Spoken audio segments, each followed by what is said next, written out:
Welcome back mga teknik sa aking YouTube channel. May panibago na naman akong idea sa inyong ibibigay.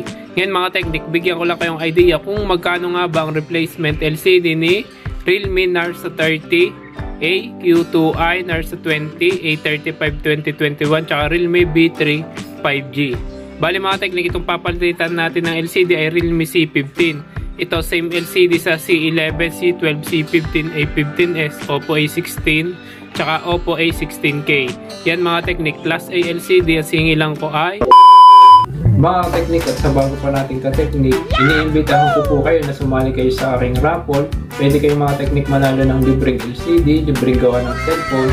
Mga teknik, ang gagawin nyo lang ay magko-comment kayo kung anong problema ng cellphone nyo at kung anong kailangan ng LCD. Pagka napili kayo mga teknik doon sa ating raffle, pwede na kayong manalo ng libreng LCD at libreng gawa ng cellphone. Kaya mga teknik, ano pang hinihintay nyo? Like, share, and subscribe. Lagay ko po mga teknik yung link sa description. 1.5 dun sa mga nabanggit kong unit kasi pare-parehas yung LCD nila. 1.5 kapag ka Class A, kapag ka original mga teknik ay 2.2 kasama ng labor. Yun, ito mga teknik yung papalitan nating LCD. Bali mga teknik, meron na naman tayo nitong video sa ating YouTube channel. Kung gusto nyong matuto kung paano magpalit ng LCD, manood na lang kayo. Ilalagay ko sa pin comment or sa description yung link ng video kung paano magpalit ng LCD. Bali mga teknik, yung binigay ko lang sa inyo ay update price. Kung magpapapalit kayo ng LCD, may idea na kayo. 1.5 kapag ka Class A, kapag ka original 2.2 doon sa mga nabanggit kong unit.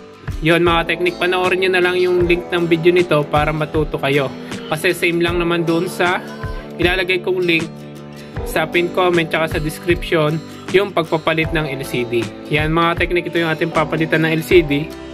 Update ko kayo kapag ka okay na yung unit na to, napalitan na natin ng LCD. A few minutes later. Yun mga teknik, okay na itong ating pinalitan ng LCD Realme C15. Yan mga teknik, okay na. Napaka-smooth niya mga teknik. Wala siyang white spot, wala siyang kawang sa gilid. Yan mga teknik, replacement LCD 1.5 Realme C11, C12, C15, Oppo A15, A15s, A16K, Narza 20, Narza 30A, Q2i, A35 2021, Realme B3 5G. Yan mga teknik, pare-parehas yung LCD nila. Pare-parehas 1.5 kapag ka Class A LCD, kapag ka original LCD ay 2.2. Kung gusto nyo mga teknik matutunan kung paano magpalit ng LCD, nasa link at saka sa description yung video, panoorin nyo na lang. Yan mga teknik, salamat sa panonood and God bless.